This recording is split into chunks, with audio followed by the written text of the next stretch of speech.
प्रतिरुद्धेन्द्रिय प्राण मनोबुद्धिमुपारतम स्थानत्रयात् परम प्राप्तम ब्रह्मभूतम विक्रियम। फिर उनको देखा कि इंद्रिय प्राण मन बुद्धि इन सब को निरुद्ध करके वो संसार से बिल्कुल ऊपर उठ गए थे। उपारतम, इन सब से ऊपर उठ चुके थे, उपारमत हो चुके थे।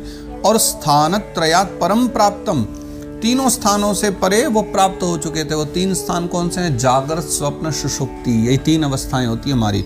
वो तीनों स्थानों से जो हैं परे, तीनों अवस्थाओं से रहित जो निर्विकार ब्रह्म रूप हैं, है ना, जो तुरीय स्थान होता है, उस पद में ब्रह्मभूतम विक्रियम, वो उस ब्रह्मभूत पद में जाकर के स्थित हो चुके। तो उनको एक प्रकार से ये भान नहीं था कि उनके आगे पीछे दाएं बाएं बाहरी संसार में, बाह्य जगत में क्या चल रहा है। वो अपने अंतर बहिस्थ हो चुके थे, वो अपने अंतर भाव में ही लीन थे। उनको बहिस्थान का कुछ ज्ञान नहीं था कि बाहर क्या चल रहा है। विप्रकिरण जटाच्छन्नम रौरवेणाजिनेन च विशुष्यत्तालुर्दकम तथा भूतमयाचत। विप्रकिरण जटाच्छन्नम, और वो जो महात्मा बैठे हुए थे उन बाबा जी का, उन महात्मा का जो शरीर है वो जटाच्छन्नम, फैली हुई जटाओं से भरा था। यानी उनकी जो जटाएं हैं वो इधर उधर पूरे शरीर पर मस्तक से जा करके और पूरी फैली हुई थी, बिखरी हुई जटाएं थी, क्योंकि बहुत दिन से बैठे होंगे इसी अवस्था में। रौरवेणा जिनेन च, लिखते हैं कि कृष्ण मृग चर्म उन्होंने धारण किया था। यहाँ रौरव लिखा है, रौरव यानी रुरु नाम का एक मृग आता है। रुरु एक मृग का नाम है, एक जाति होती है। जैसे बहुत प्रकार की प्रजाति होती है ना हिरणों में भी, तो हिरण की एक प्रजाति होती है रुरु मृग। रुरु मृग जो है वो थोड़ा कृष्ण वर्ण का होता है, काला काला। तो कृष्ण वर्ण के उस रुरु मृग का जो चर्म है, चमड़ी है, उसको उन्होंने धारण किया हुआ है। तो कृष्ण मृग चर्म धारण किया है। तो रौरवेणा जिनेन च, और विशुष्यत तालुरुदकम। लेकिन राजा की हालत क्या है कि उनका जो तालु है, कंठ है, इस समय वो बहुत ज़्यादा दुखी है। विशुष्य यानी शुष्क हो चुका है, सूख गया है, उनको तो पानी चाहिए। तथा भूतम याचत, इसलिए उन्होंने ऐसी अवस्था में वो बैठे थे सामने महात्मा, ये भी नहीं जाना कि वो इस स्थिति में है कि नहीं है, जल दे पाएंगे कि नहीं, बस उनसे अयाचत है, उन्होंने जल मांग लिया कि मुझे पीने के लिए जल दे दीजिए, क्योंकि उनका गला सूख रहा था बहुत ज़्यादा। अलब्ध तृण भूम्यादि रसं प्राप्तार्घ्य सुनृतः अवज्ञातमिवात्मानं मन्यमानश्च कोपः। अलब्ध तृण भूमि आदि, अब वहाँ ना तो महात्मा ही अकेले, उस समय तो आश्रम में बैठे जो राजा ने उनको देखा, तो अलब्ध तृण भूमि, अब यानी उनको बैठने के लिए ना तो ही तिनका मिला, तृण यानी तिनका। अब तिनका का मतलब है कि जैसे आसन मिलता है ना कुशा का, तो बोले आसन तो छोड़ो, तिनका भी नहीं मिला, न किसी ने भूमि पर बैठने के लिए कहा। असम प्राप्तार्घ्य सूनय, अब जब तिनका भूमि नहीं मिला तो अर्घ्य आदि की तो बात ही क्या करें कि भैया अर्घ्य मिला हो, जल आचमन के लिए मिला हो, कुछ भी नहीं मिला। और अवज्ञातमिवात्मानम, तब उनको कैसा प्रतीत हुआ राजा को, मानो मेरी अवज्ञा हो गई है, मेरा अपमान हुआ है। और ये सोच करके मन्यमानश्च कोपः, क्रोध में भर गए महाराज परीक्षित, भयंकर क्रोध आ गया उनके मन में। और तब वो क्या करते हैं, आगे चर्चा है। अभूतपूर्व सहसा क्षत्रिभ्यामर्दितात्मनः ब्राह्मणं प्रत्यभूत ब्रह्मन् मत्सरो मन्युरेव च।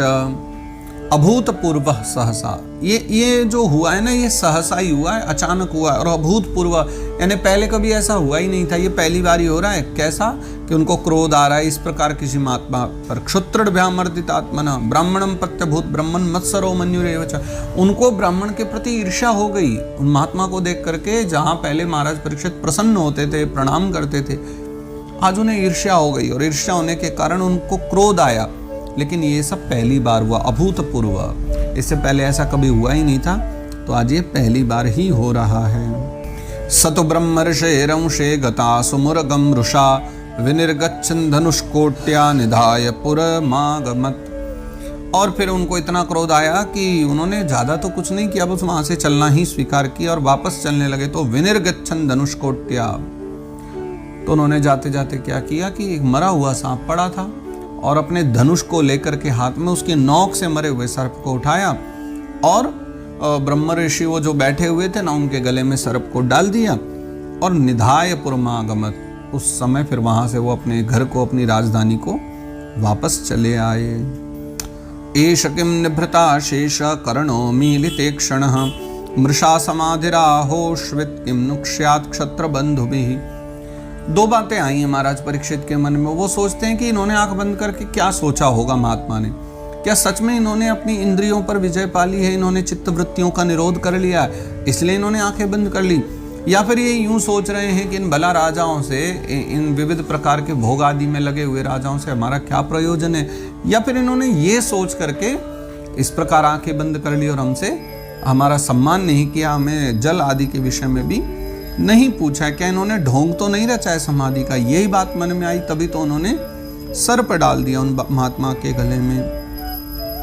तस्य पुत्रोति तेजस्वी विहरन् बालकोर्भकैः राज्ञाघं प्रापितं तातं श्रुत्वा तत्रेदम् अब्रवीत्। तस्य पुत्रोति तेजस्वी, और महाराज शमीक ऋषि का जो पुत्र है वो बड़ा तेजस्वी था। विहरन् बालकोर्भक, अपने मित्रों के साथ, बच्चों के साथ कहीं दूरी पर ही वो खेल भी रहा था वहीं। और जैसे ही उसने राज्ञाघम प्रापितम तातम, राजा के पाप को सुना कि राजा ने क्या किया है, दुर्व्यवहार को सुना, तो श्रुत्वा तत्रेदम अब्रवीत्, तो वो सुन करके वो कहने लगा। क्या कहते हैं अगले श्लोक में चर्चा है।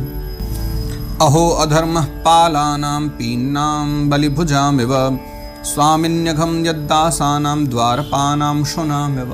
क्रोध में भरे हुए उन ब्राह्मण ने बहुत अपशब्द कहे, बहुत बुरी बुरी बातें कही हैं। क्या कहते हैं कि अहो अधर्म पालानाम, अरे पिन्नाम बलिभुजामिव, ये जो राजा हैं, ये जो स्वयं को नरपति कहलाते हैं, स्वयं को राजा कहलाते हैं, ये तो उच्छिष्ट भोजी जो कोय हैं, झूठा खाने वाले कोय हैं, उनके समान यत्र तत्र, जैसे कोई नहीं झूठा खाते रहते, खाएंगे इतना सा और जगह जगह उसको फैलाते हुए उच्छिष्टता फैलाएंगे। ये राजा भी आजकल उन कोयों के समान अन्याय करने लगे। देखो स्वामिन्यघम यद दासानाम द्वारपानाम शुनाम, देखो जैसे ये तो जो क्षत्रिय राजा हैं सदा ब्राह्मणों की आज्ञा मानते हैं, ब्राह्मणों के दास के रूप में रहते हैं, उसके बाद भी अपने स्वामी का ही तिरस्कार कर रहे हैं द्वारपाल के समान। भाई अगर द्वार पर मान लीजिए किसी को रखा हो सेवक को, तो उस सेवक का धर्म है कि सदा स्वामी की रक्षा करे, उनकी आज्ञा का पालन करे। लेकिन द्वार पर कोई कुत्ता बैठा दिया जाए, अब वो कुत्ते का काम क्या कि स्वामी की रक्षा करे, लेकिन वो स्वामी को ही काट ले, तो कहते हैं ऐसे ही हो गए द्वारपानम शुनामिव, यानी कुत्ते के समान अपने ही मालिक को काटने वाले ये राजा जन आजकल हो गए हैं। ऐसे क्रोध में भर गए हैं वो ब्राह्मण बालक। ब्राह्मणे क्षत्र बंधुर्हि द्वारपालो निरूपितः सकथम तद्गृहे द्वास्थः शभांडम भोक्तुमर्हति। देखो भैया इस श्लोक में जो भी बात है ना लिखी भागवत जी में, पर आप इसको ऐसे एज इट इज मत लीजिएगा, क्योंकि ये बात वो ब्राह्मण कह रहे हैं। ये बात, ये कई बार क्या होता है लोगों को ये धोखा हो जाता है कि ये तो भागवत जी में लिखा हुआ था, तो भैया मान लो लिखा तो भागवत जी में, पर ये कह कौन रहा है ये भी देखना चाहिए। हम इस बात को पूरी तरह स्वीकार नहीं किया करते। कुछ बातें व्यक्तियों के अपने विचारधारा भी होती है। भागवत जी में बहुत सारी बातें ऐसी हैं जो भागवत जी का नाम लेके लोग बोल देते हैं, पर ये किसने कहा है ये भी ध्यान रखना चाहिए। अब यहाँ ये ब्राह्मण बालक क्या कह रहा है, ये क्रोध में भरी हुई बात कह रहा है। वो कह रहा है ब्राह्मणे क्षत्र बंधुरी द्वारपालो निरूपित, ब्राह्मणों ने क्षत्रियों को अपना द्वारपाल निरूपित किया है। कथम तद्गृहे द्वास्त सबांडम भोक्तुमर्हति, तो उनको जो है घर में घुस करके ब्राह्मणों के बर्तन झूठे नहीं करने चाहिए। जो जैसे कुत्ता होता है उसको भीतर प्रवेश करके बर्तन झूठे नहीं करना चाहिए, द्वार पर रह करके सेवा करनी चाहिए। ऐसे ही जो एक क्षत्रिय इनको अपना कार्य करना चाहिए। ये इस प्रकार से उच्छिष्टता क्यों फैला रहे हैं? ये क्रोध में भरी हुई वाणी है, और वो भी ब्राह्मण की वाणी है, भागवत जी की वाणी नहीं है। क्योंकि अगर भागवत जी की वास्तविक वाणी आप सुनोगे तो वहाँ इस प्रकार के भेदभाव नहीं, वहाँ सबको श्रेष्ठ बतलाया है। प्रत्येक व्यक्ति की अपनी एक श्रेष्ठता है। ये जो कुछ बोल रहे हैं ये सब क्रोध में भरी हुई बातें हैं, इसलिए इन पर ज्यादा विचार नहीं करना चाहिए। कृष्णे गते भगवती शास्त्र्योत्पथगामिनां तद्भिन्न सेतु नद्याहं शास्मि पश्यत मे बलम। अब क्रोध में भरे हुए शमीक मुनि के पुत्र वो बालक, ब्राह्मण बालक कह रहे हैं कि कृष्णे गते भगवती, भगवान कृष्ण के चले जाने के बाद में, जब भगवान चले गए तो भगवान के धाम पधार जाने के बाद ये जो राजा जन हैं फिर से उद्दंड होने लगे हैं, तो इन मर्यादा तोड़ने वाले उस राजाओं को आज मैं दंड देता हूँ। पश्यत में बलम, अब मैं इनके शासन को ठीक करूंगा, इनको मैं दंड दूंगा। तो अब सब लोग जो है मेरा बल देखें कि मेरा बल कैसा है। इत्युक्त्वा रोषतां राक्षो वेश्यन् ऋषि बालकः कौशिक्याप उपस्पृश्य वाग्वज्रम विषसर्जः। और इत्युक्त्वा इस प्रकार कह करके रोषताम्राक्षो यानी क्रोध से भरी हुई लाल लाल आंखें लेकर के वयस्यान ऋषि बालक वो ऋषि कुमार कौशिक्याप उपस्पृश्य कौशिकी नदी के तट पर खड़े होकर उसके जल से आचमन करते हैं और वाग्वज्रम विषसर्ज उन्होंने अपने वाणी से एक वज्र छोड़ दिया। वाणी से वज्र यानी कि श्राप दे डाला। अगले श्लोक में बताते हैं वो क्या श्राप दे रहे हैं। इति लंघित मर्यादम तक्षकः सप्तमे हनि दंशति स्म कुलांगारम चोदितो में ततद्रुहम। इति लंघित मर्यादम उस कुलांगार परीक्षित ने दंशति स्म कुलांगारम कुलांगार यानी जिसने कुल को कलंकित किया है ऐसे परीक्षित ने मेरे पिता का जो है अपमान किया है, मर्यादा का उल्लंघन किया है, इसलिए जो है मैं उसे ये श्राप देता हूं कि मेरी प्रेरणा से मेरे श्राप के कारण मर्यादा का उल्लंघन करने के कारण तक्षकः सप्तमे हनि आज से ठीक 7वें दिन परीक्षित को सर्प डसेगा, तक्षक नामक सर्प डसेगा और तक्षक नामक सर्प के डसने से राजा परीक्षित की मृत्यु हो जाएगी, ये मेरा श्राप है। और ऐसा कह करके क्रोध में भरे हुए फिर वो शमीक के पुत्र अपने पिता के आश्रम की ओर चले जाते हैं। अब आगे वो फिर पिता के पास जाएंगे, फिर पिताजी क्या कहेंगे, क्या दोनों के मध्य बातें होती है, पिताजी राजी होंगे नाराज होंगे, ये जो सारी चर्चा है वो हम कल के भाग में दर्शन करेंगे। आज के सत्र को हम यहीं विश्राम देते हैं। अभी 37 श्लोक हुए हैं तो 3 और 10 13 श्लोक और 18वें अध्याय के बचे हैं जो कि हम फिर आगे के भागों में चर्चा करेंगे। आइए आज के सत्र को यहीं विश्राम देते हैं। श्री कृष्णार्पणमस्तु, श्री कृष्णार्पणमस्तु, श्री कृष्णार्पणमस्तु।